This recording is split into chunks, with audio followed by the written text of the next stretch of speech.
Guys మన అందరికీ రాజశేఖర్ గారు గోలీ ఫ్యాక్టరీ పెట్టినట్టయితే మనకు తెలుసు కదా. ఈ రోజు అయితే మనం గోళీల ఫ్యాక్టరీకి అయితే వెళ్ళినాం. రాజశేఖర్ గారిది ఆ గోళీల ఫ్యాక్టరీలో రాజశేఖర్ గారు ఎంత సిన్సియర్గా పనిచేస్తున్నారో చూడండి. వాళ్ళు చేసే ప్రతి గోలీ కూడా చాలా సిన్సియర్గా చేస్తారంట. బయట ఎక్కడ చూసినా గోళీలు 2 గోళీలు 100 రూపాయలకి అమ్ముతుంటే వీళ్ళు మాత్రం 2 రూపాయలకే 100 గోళీలు అమ్ముతున్నారు. గాయస్ మీరు కూడా కొనాలనుకుంటే డిస్క్రిప్షన్లో లింక్ అయితే ఇస్తాను, కొనండి. అలాగే ఈ వీడియో నచ్చినట్టయితే లైక్, షేర్ అండ్ సబ్స్క్రైబ్ చేసుకోండి.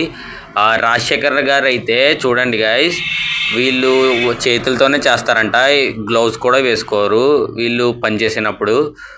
రాజశేఖర్ గారికి మెయిన్ ఇన్కమ్ సోర్స్ అయితే ఈ సినిమా ఇండస్ట్రీ నుంచి అని అందరూ అనుకుంటారు.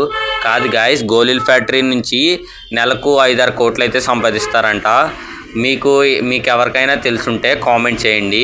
ఈ వీడియో కింద ఫన్నీ కామెంట్స్ అయితే కామెంట్ చేయకండి, ఎందుకంటే నేను సీరియస్గా అయితే మాట్లాడుతున్నా. ఇతను రాజశేఖర్ గారు అయితే ఈ ఫ్యాక్టరీలు 5-6 సంవత్సరాల క్రితమే పెట్టారంట. వీళ్ళు చిన్న గోళీలే కాకుండా పెద్ద గోళీలు కూడా తయారు చేస్తారు. మీకు ఎవరన్నా ఈ గోళీల ఫ్యాక్టరీలో జాబ్ కావాలంటే రాజశేఖర్ గారికి అయితే ఫోన్ చేయండి. అలాగే కాకుండా మనం అయితే ఇలాంటి వీడియోలు చేస్తున్నాం కదా, మీ ఎవరికైనా నచ్చితే లైక్, షేర్ అండ్ సబ్స్క్రైబ్ చేసుకోండి.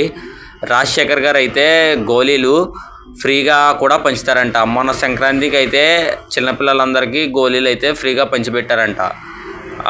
రాజశేఖర్ గారు ఎందుకు మాట్లాడలేదంటే చాలా సిన్సియర్గా పనిచేస్తున్నారు, వాళ్ళ పనిలో అయితే ఉండిపోయారు.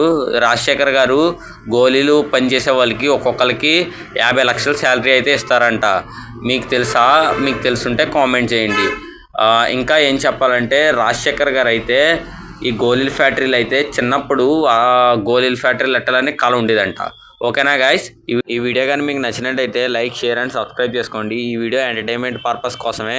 నెక్స్ట్ ఏ వీడియో చేయాలో కామెంట్ సెక్షన్లో కామెంట్ చేయండి, ఆ వీడియో అయితే మీకోసం చేస్తా. ఓకేనా గాయస్, బాయ్ బాయ్.